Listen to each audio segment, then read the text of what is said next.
Hello student, logic class में आपका स्वागत है। आज हम लोग देखने वाले हैं समस्थानिक, समभारिक, समन्यूट्रॉनिक, समिलेक्ट्रॉनिक। ठीक है, ये कक्षा 11वीं रसायन में का टॉपिक है। ठीक है, तो हम लोग सबसे पहले देखते हैं समस्थानिक। ठीक है, ये जो है इसकी कहानी अगर बताऊं, ये आते कहां से हैं तो ये आते हैं तत्वों के आवर्त सारणी से। तत्वों के आवर्त सारणी में 118 तत्वों को क्या किया गया है, धातु, अधातु और उपधातु में विभाजित किया गया है। मैंने आपको आवर्त सारणी पढ़ाया था, उसमें मैंने बताया। लेकिन कुछ कुछ उसमें ऐसे भी तत्व पाए जाते हैं जो उसमें वाकई में रखे तो नहीं गए रहते, कहीं पे रखा तो नहीं होता है।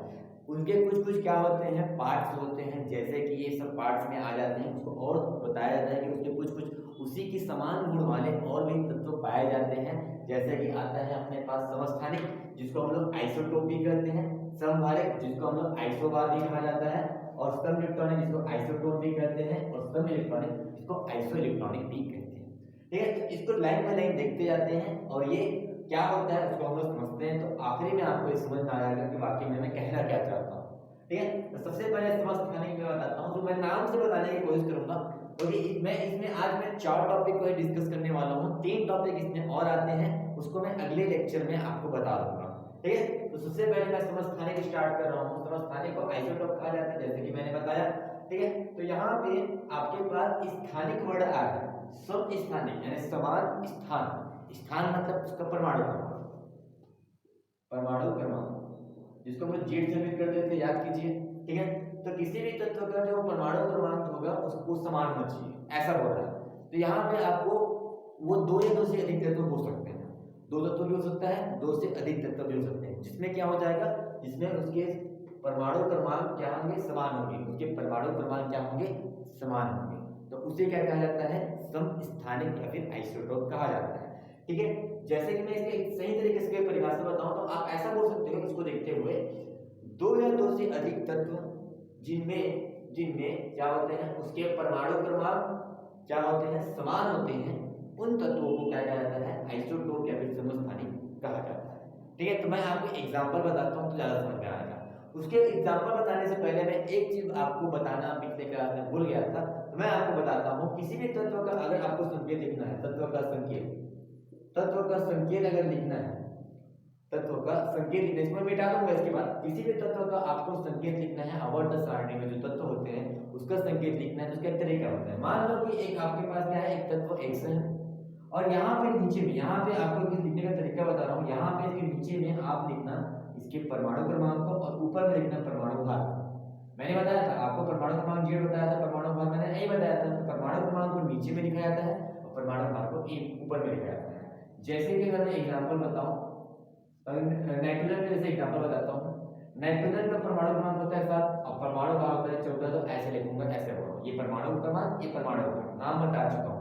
इसको आप चाहो तो ऐसा भी लिख सकते हो कि आपके नीचे में होना चाहिए परमाणु क्रमांक, ऊपर होना चाहिए परमाणु भार। तो ऐसा भी तो लिख सकते हो ना कि 7 इधर लिख दो, 14 इधर लिख दो, परमाणु क्रमांक नीचे, परमाणु क्रमांक ऊपर। या फिर आप चाहते हो तो 7 को इधर लिख दो, 7 को इधर लिख दो और परमाणु क्रमांक भार को इधर लिख दो। इसी प्रकार आप चाहते हो तो 7 ले लो, परमाणु क्रमांक को इधर लिख दो, परमाणु भार। तो ऐसे प्रकार देखा जाए तो 4 तरीके से आप किसी भी तत्व को निरूपित कर सकते हैं। उसका एक प्रतीक चिन्ह होता है, इसका एक संकेत प्रतीक होता है, प्रतीक। ठीक है, लेकिन इसमें तो जो सबसे बेस्ट वाला है वो ये वाला है, जिसमें एक साइड में हम लोग क्या कहेंगे, उसके परमाणु क्रमांक और परमाणु भार को निरूपित करेंगे। तो ये किसी भी तत्व का को निरूपित करने का एक तरीका होता है। अब मैं इसको मिटा रहा हूँ। ठीक है, आप इसको नोट कर लीजिए। ठीक, हाँ, तो हम लोग आते हैं समस्थानिक। तो मैं आपको समस्थानिक के एग्जांपल आपको दे रहा हूँ, उस एग्जांपल को देखते हुए हम लोग समझेंगे कि इसमें क्या है, वाकई में क्या उसके परमाणु क्रमांक समान होते हैं कि नहीं होते। तो एक जैसे कि यहाँ पे हाइड्रोजन, मैं लिख रहा हूँ हाइड्रोजन का समस्थानिक। जितने भी मैं बात करूंगा वो सब आपको आवर्त सारणी में लाएंगे। तो हाइड्रोजन के समस्थानिक होते हैं, 3 समस्थानिक होता है। एक होता है हाइड्रोजन, एक खुद हाइड्रोजन होता है। ऐसे समझ लो कि हाइड्रोजन के 3 भाई होते हैं। एक खुद हाइड्रोजन होता है जिसको हम प्रोटियम भी बोलते हैं, प्रोटियम। ठीक है, पहला हाइड्रोजन होता है, इसको प्रोटियम भी कहते हैं। इसको हम लोग निरूपित करेंगे, हाइड्रोजन है तो हाइड्रोजन से निरूपित करेंगे। और इसमें मैं आपको बताया था इसको निरूपित करने के तरीके होगा, और मैं बताया था तत्व को निरूपित करने के लिए इसके परमाणु क्रमांक को नीचे में लिखेंगे और परमाणु भार तो 1 होता है, तो ये हो जाएगा इसका संकेत।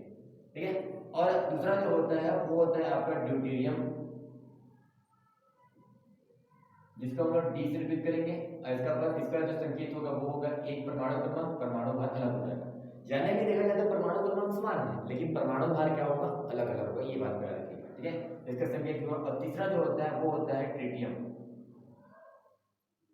जिसको हम टी से लिखते हैं कैपिटल टी से। इसका परमाणु क्रमांक तो एक होगा, परमाणु क्रमांक देखा जाए तो समान है और परमाणु भार क्या है, अलग अलग है, ठीक है। तो यहाँ से हम एक काम करते हैं, इसमें आपको देख के समझ में आ रहा होगा कि इसमें सभी इसके जो समस्थानिक में हाइड्रोजन के समस्थानिक में परमाणु क्रमांक नीचे में लिखा होता है वो समान है और परमाणु भार क्या है, अलग अलग, ठीक है। अब मैं यहाँ से आपको प्रोटॉन की संख्या, इलेक्ट्रॉन की संख्या, न्यूट्रॉन की संख्या से भी आपको सिद्ध करके दिखाता हूँ कि और कुछ इसके बारे में जानकारी इकट्ठा करते हैं। तो प्रोटॉन की संख्या हम लोग सबसे पहले निकालेंगे। क्या होता है प्रोटॉन की संख्या, मैंने पिछले क्लास में बताया था। अगर आप इसके पिछले क्लास को अगर नहीं देखे हो जिसमें मैंने किसी भी परमाणु में इलेक्ट्रॉन, प्रोटॉन, न्यूट्रॉन की संख्या कैसे निकालते हैं तो आपको ये वीडियो उतना अच्छा समझ में नहीं आएगा, तो उसको आप जाके देख लीजिए। तो जैसे प्रोटॉन की संख्या हम लोग निकालते हैं उसके परमाणु क्रमांक से, तो इसके परमाणु क्रमांक 1 है, इसके लिए परमाणु क्रमांक 1 है, इसके लिए परमाणु क्रमांक 1 है, तो प्रोटॉन की संख्या 1 1 निकल जाएगी। इलेक्ट्रॉन की संख्या कैसे निकालते हैं, जितने प्रोटॉन उतने इलेक्ट्रॉन, अगर वो उदासीन है तो उदासीन ही है, देखो कोई भी आयन नहीं है, आयन नहीं है तो उदासीन बोलते हैं। तो इलेक्ट्रॉन की संख्या कितनी हो जाएगी, यही हो जाएगा, 1 1 1 हो जाएगा। और न्यूट्रॉन की संख्या कैसे निकालते हैं, उसके परमाणु भार में, उसके परमाणु भार में परमाणु क्रमांक को घटा करके, तो 1 में 1 घटा तो 0, 2 में 1 घटा तो 1, 3 में 1 घटा तो 2। तो ये इस प्रकार से हम लोग प्रोटॉन, इलेक्ट्रॉन, न्यूट्रॉन की संख्या निकालें। इससे क्या पता चलेगा, इससे कुछ पता चलता है। क्या पता चलता है, आप देख पा रहे होंगे कि हाइड्रोजन, ड्यूटेरियम, ट्रिटियम, इसमें देखा जाए प्रोटॉन, इलेक्ट्रॉन की संख्या समान है, दिख रहा है आपको, ठीक है। यानी कि इसमें एक और बोल सकते हो कि ऐसे दो या दो से अधिक तत्व, देखो दो या दो से तीन हो सकते हैं, दो या दो से अधिक तत्व जिसमें प्रोटॉनों और इलेक्ट्रॉनों की संख्या तो समान होती है किंतु न्यूट्रॉनों की संख्या क्या होती है, अलग अलग होती है, तो इनको क्या कहा जाता है, समस्थानिक कहा जाता है, ठीक है। या फिर ऐसा भी बोल सकते हो कि समस्थानिक नाम से स्पष्ट है, ऐसे दो या दो से अधिक तत्व जिसके परमाणु क्रमांक यानी स्थान क्या होते हैं, समान होते हैं किंतु परमाणु भार देखा जाए तो अलग अलग होते हैं। मैंने एग्जांपल बताया, ये हो गया आपका समस्थानिक। अब हम देखते हैं समभारिक, नाम से स्पष्ट करते हैं। समभारिक को पहले बात तो आइसोबार कहा जाता है, ठीक है। इसको अंग्रेजी में भी दिया जा सकता है एग्जाम में, ठीक है। तो भार भार लग रहा है कि क्या भार, परमाणु का भार। तो ऐसे दो या दो से अधिक तत्व जिसके परमाणु भार क्या हो, समान हो किंतु परमाणु क्रमांक अलग हो, इसका जस्ट उल्टा है, ठीक है। तो मैं एग्जांपल से आपको समझाने की कोशिश करता हूँ। जैसे मेरे पास है, मैं ले रहा हूँ आपको, आपके पास ले रहा हूँ, वो ले रहा हूँ आपके पास आर्गन, पोटेशियम और कैल्शियम। आर्गन होता है 18 नंबर पे, इसका परमाणु भार होता है 40, ये 19 नंबर पे होता है, ये भी 40 हो जाएगा। इसका परमाणु भार को समान रखना है, मैं ही रख रहा हूँ 40 और इसका परमाणु भार होता है 20, ठीक है। तो इस प्रकार से ये जो तीनों हैं, ये तीनों क्या है, समभारिक है। कैसे, क्योंकि आप देख पा रहे हो इसके जो भार है वो समान है और परमाणु क्रमांक जो है वो अलग अलग है, ठीक है। तो ये आपको क्या मिल गया, ये तीनों मिल के क्या बनाएंगे, एक समभारिक बनाएंगे। इसमें भी एक काम करते हैं, इलेक्ट्रॉन, प्रोटॉन, न्यूट्रॉन की संख्या की गणना करते हैं, ठीक है। तो हम लोग सबसे पहले प्रोटॉन निकालेंगे, फिर इलेक्ट्रॉन, फिर न्यूट्रॉन।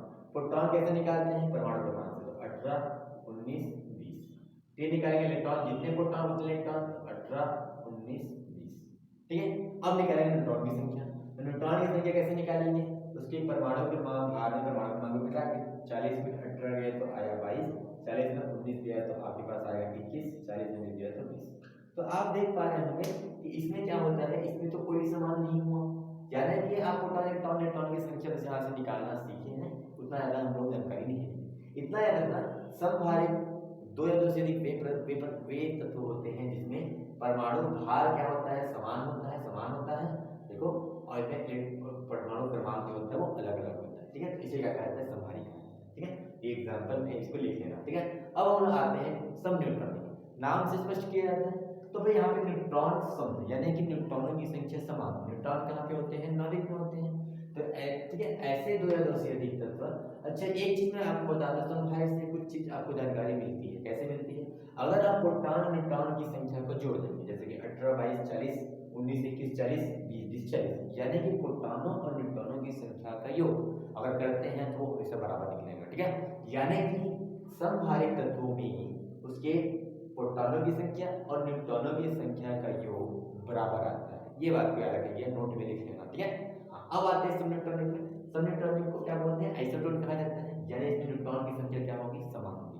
तो ऐसे दो या दो से अधिक तत्व जिनमें परमाणु में उसके क्या होते हैं, न्यूट्रॉनों की संख्या समान होती है तो उसे क्या कहा जाता है, सम न्यूट्रॉनिक कहा जाता है। ठीक है, जैसे एग्जांपल के लिए अगर बताऊं तो मैं आपको बताता हूँ सिलिकॉन, फास्फोरस और सल्फर। सिलिकॉन होता है आपका होता है 14 नंबर पे, ये 15 नंबर पे, ये 16 नंबर पे। मैं परमाणु क्रमांक लेता हूँ आपके पास, ये हो जाएगा आपके पास 28, ये हो जाएगा 30, इसका मैं 29 लिखता हूँ, 29 30 और ये आपके पास ये 32 होता है। ठीक है, आपके पास 29 30 32। ठीक है, ये आपके पास क्या हो गया, सम न्यूट्रॉनिक हो गया। तो इसमें हम लोग क्या करेंगे, इसमें हम लोग क्या निकालेंगे, इसके प्रोटॉनों और न्यूट्रॉनों की संख्या और इलेक्ट्रॉनों की संख्या निकालेंगे। ठीक है, तो मैं आपको प्रोटॉन की संख्या, ठीक है, आपको न्यूट्रॉन की संख्या निकालना है तो न्यूट्रॉन की संख्या हम लोग निकाल लेते हैं। ठीक है, तो मैं आपको यहाँ से न्यूट्रॉन की संख्या निकालूँ, ये आपके पास है, ठीक है, हाँ ये आपके पास 29 है। ठीक है, हाँ ये आपके पास 31 है।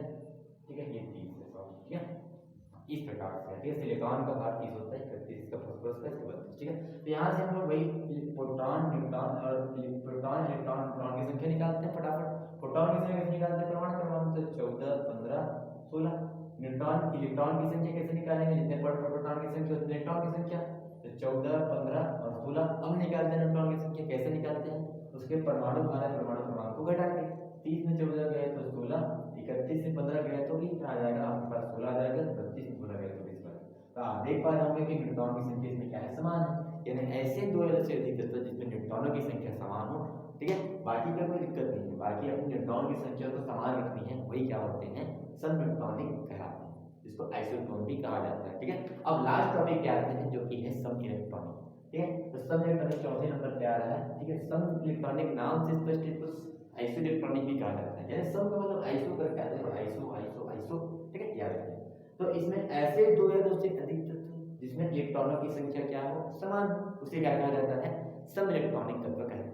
ठीक है, जैसे मैं अगर एग्जांपल लूं तो मैं यहाँ पे एग्जांपल लेता हूँ, जैसे कि मेरे पास है आपके पास fluorine, fluorine minus sodium plus और मैग्नीशियम 2। ठीक है, मैंने यहाँ पे 3 एग्जांपल लिए। इसका परमाणु क्रमांक जैसे कि फ्लोरीन का होता है 9, परमाणु भार होता है आपके पास 19, सोडियम का होता है परमाणु क्रमांक इसका होता है 23, मैग्नीशियम का होता है आपके पास 12 और आपके पास होता है आपके पास 25। ठीक है, तो ऐसे मान लेते हैं। तो ये मैंने आपके पास क्या लिया है, आपके पास कुछ आयन लिए हैं, इसमें पता लगाना है कि उसमें इलेक्ट्रॉन की संख्या समान है कि नहीं है। हम लोग प्रोटॉन की संख्या निकालेंगे, इलेक्ट्रॉन की संख्या निकालेंगे और न्यूट्रॉन की संख्या निकाल लेते हैं। तो देखते हैं इसमें इलेक्ट्रॉन की संख्या बराबर निकलनी चाहिए, तो निकालते हैं। ठीक है, तो सबसे पहले निकालते हैं प्रोटॉन की संख्या। प्रोटॉन की संख्या कैसे निकालते हैं, उसके क्या, सॉरी, उसके हम निकालते हैं उसके परमाणु क्रमांक, तो 9 11 12 ये हो जाएंगे इसके परमाणु क्रमांक को देख करके। प्रोटॉन की संख्या, इलेक्ट्रॉन की संख्या कैसे निकालेंगे, जितने प्रोटॉन उतने इलेक्ट्रॉन। नहीं, यहाँ पे क्या है, आयन आ गए, और आयन आते हैं तो मैं बताया था, आयन का मतलब बताया था या फिर धन आयन या फिर ऋण आयन। अगर ऋण आयन होगा तो इलेक्ट्रॉन लिया होगा, और धन आयन होगा तो इलेक्ट्रॉन दिया होगा। तो डायरेक्ट निकालते हैं कैसे, इसमें कितने ऋण आयन है, एक ऋण आयन है, एक इलेक्ट्रॉन लिया होगा। पहले कितना रहा होगा उसके पास, 9 ही रहा होगा। जब उदासीन होता है तो उतने ही इलेक्ट्रॉन होते हैं जितने प्रोटॉन होते हैं, लेकिन यहाँ पे प्रोटॉन तो 9 है, लेकिन एक इलेक्ट्रॉन इसने लिया है, इसलिए इसके पास 10 इलेक्ट्रॉन हो जाएंगे। इसमें देखते हैं इसके पास 11 इलेक्ट्रॉन पहले रहे होंगे, लेकिन जब प्लस आया है यानी एक इलेक्ट्रॉन क्या कर दिया होगा, दे दिया होगा, इसके पास कितने हो जाएंगे, 10 इलेक्ट्रॉन आ जाएंगे। इसमें मैग्नीशियम 12 नंबर पे होता है, तो इसने 2 प्लस यानी कि 2 इलेक्ट्रॉन दे दिया, यानी कि इसके पास 12 में 2 घटेंगे तो आपके पास 10 इलेक्ट्रॉन मिल जाएंगे। ठीक है, इस प्रकार आपने देखा कि इलेक्ट्रॉनों की संख्या क्या है, समान है। न्यूट्रॉनों की संख्या भी देखते हैं, न्यूट्रॉनों की संख्या कैसे निकालेंगे, परमाणु भार में परमाणु क्रमांक को हटा के, तो 19 में 9 गए तो आपके पास 10 आएगा, 23 में 11 गए तो आपके पास 12 आएगा, 25 12 गए तो आपके पास 13 आएगा। तो उससे कोई मतलब नहीं है, अपने को देखना था इलेक्ट्रॉनों की संख्या बराबर होनी चाहिए, तभी क्या हो जाएगी, सब इलेक्ट्रॉनिक है। तो ये सब आयन जो है या फिर तत्व जो है वो क्या होते हैं, अपने सब इलेक्ट्रॉनिक है। ठीक है, तो 2 या 2 से अधिक तत्व जिसमें इलेक्ट्रॉनों की संख्या समान हो उसे क्या कहा जाता है, सम इलेक्ट्रॉनिक कहा जाता है। तो इस प्रकार से हम लोगों ने आज क्लास में समस्थानिक, समभारिक, सम न्यूट्रॉनिक और सम इलेक्ट्रॉनिक को देख लिया। इसकी अगले वाले क्लास में हम लोग 3 टॉपिक को और डिस्कस करेंगे, जिसमें ऐसे टाइप के और तत्वों में विभाजित हम लोग करने वाले हैं। 3 छूट गया है इसमें, तो वो कंटिन्यूसली करने वाले हैं। ठीक है, तो अगर आपको यह वीडियो समझ में नहीं आया होगा तो आप इस वीडियो को रिवाइंड करके देख सकते हैं। अगले वीडियो का इंतजार कीजिए।